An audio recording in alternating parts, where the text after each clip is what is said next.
رقیہ باجی عائزہ کو چوم رہی تھیں۔ عائزہ نے اس وقت اسکول یونیفارم پہنا ہوا تھا۔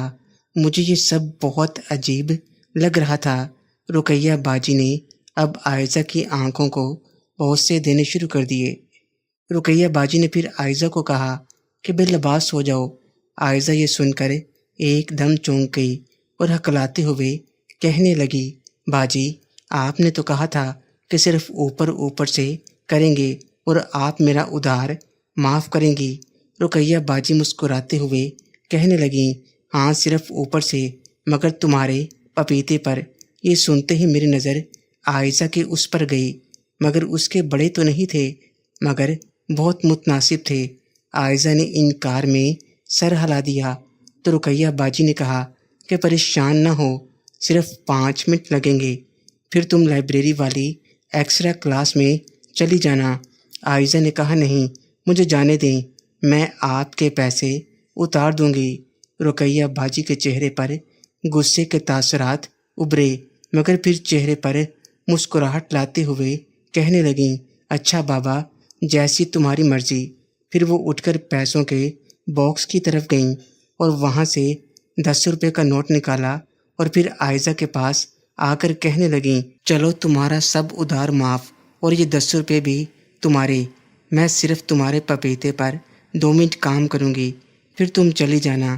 عائزہ 10 روپے کے نوٹ کو دیکھ کر سوچ میں پڑ گئی کہ رقیہ باجی نے 10 کا نوٹ اس کے بیگ میں ڈالا اور عائزہ کو کنٹین میں پرانے صوفے پر بٹھا دیا۔ جو نہیں عائزہ صوفے پر بیٹھی، رقیہ باجی نے جلدی سے اسے بے لباس کر دیا۔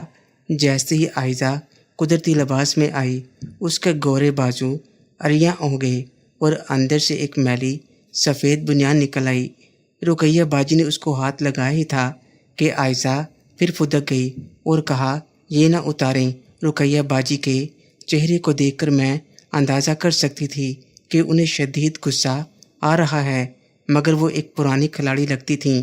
انہوں نے کہا کہ اتار نہیں رہی پگلی، اوپر کر رہی ہوں، دیکھو ابھی تک کام ہو بھی جاتا، تم ہی دیر کر رہی ہو۔ یہ سن کر عائزہ چپ ہو گئی۔ رقیہ باجی نے اس کو اوپر کیا تو عائزہ کے ان کے سامنے تھے۔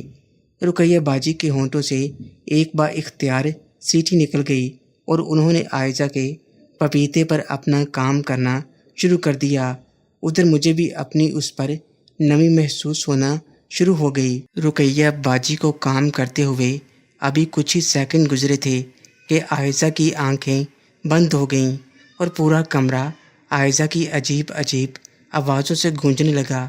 صاف دکھائی دے رہا تھا کہ عائزہ بھی اس کام کو انجوائے کر رہی ہے۔ صوفے پر ترتیب کچھ اس طرح تھی کہ صوفے کا ہاتھ جہاں بیٹھتے ہوئے بازو رکھا جاتا ہے، وہاں عائزہ نے سر رکھا ہوا تھا۔ اس کی ایک لیگ رقیہ باجی کی گود میں تھی اور دوسری صوفے کے پشت کے ساتھ تھی۔ ابھی رقیہ باجی کو کام کرتے ہوئے بمشکل 2 منٹ گزری ہوں گے کہ وہ بھی قدرتی لباس میں آ گئیں۔ جتنی دیر انہوں نے یہ کرنے کے لیے عائزہ سے اپنا منہ ہٹا لیا، اس دوران عائزہ نے آنکھیں کھول دیں۔ وہ بھی رقیہ باجی کو دیکھ کر دنگ رہ گئی۔ میں نے بھی پہلی بار رقیہ باجی کو اس حالت میں دیکھا تھا۔ وہ بالکل چاکلیٹی رنگ کی تھیں۔ ان کا اور عائزہ کا بالکل بلیک اینڈ وائٹ کا امتزاج لگ رہا تھا۔ اس سے پہلے کہ عائزہ کوئی سوال کرتی، رقیہ باجی نے پھر اپنا کام کرنا شروع کر دیا۔ عائزہ یقیناً اپنا گھر کا کام کروانے پر انجوائے کر رہی تھی، کیونکہ اب اس نے مزاحمت بالکل ترک کر دی تھی۔ میں نے آسمان پر دیکھا تو آسمان پر بہت گہرے بادل تھے جو گرج رہے تھے۔ مجھے ایسا لگا کہ ابھی کچھ ہی دیر میں بارش ہونے والی ہے۔ ٹھنڈی ہوا چل رہی تھی، لیکن ٹھنڈی ہوا چلنے کے باوجود مجھے گرمی لگ رہی تھی۔ میرا پسینہ بہہ رہا تھا اور اس سب کی وجہ یہ تھا جو میری نظروں کے سامنے رقیہ باجی اور عائزہ گھر کا کام کر رہے تھے۔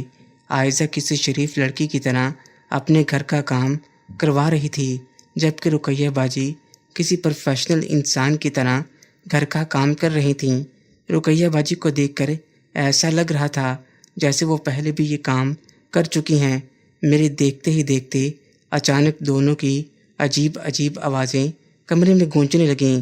چند ہی سیکنڈ بعد دونوں اپنا کام کر کے فری ہو گئیں، مگر عائزہ ہی فری نہیں ہوئی تھی، میں بھی فارغ ہو گئی تھی۔ ابھی عائزہ اور رقیہ باجی دونوں صوفے پر بیٹھی ہانپ رہی تھیں کہ مجھے اسکول اور کنٹین کے درمیان خالی پلاٹ پر آوازیں سنائی دیں۔ میں نے مڑ کر دیکھا تو پرنسپل میڈم ایک ٹیچر کے ساتھ کنٹین کی طرف آ رہی تھیں۔ مجھے جلدی کوئی فیصلہ کرنا تھا۔ میں نے جلدی سے کنٹین کی کھڑکی سے رقیہ باجی کو آواز دی اور کہا، باجی دروازہ جلدی کھولو، خطرہ۔ محترم ناظرین اور سامعین، اس کہانی کا بقیہ حصہ اگلی آنے والی ویڈیوز میں پیش کیا جائے گا۔ اگر آپ کو یہ کہانی اچھی لگے، ویڈیو کو لائک اور ہمارے چینل کو سبسکرائب ضرور کریں۔ شکریہ۔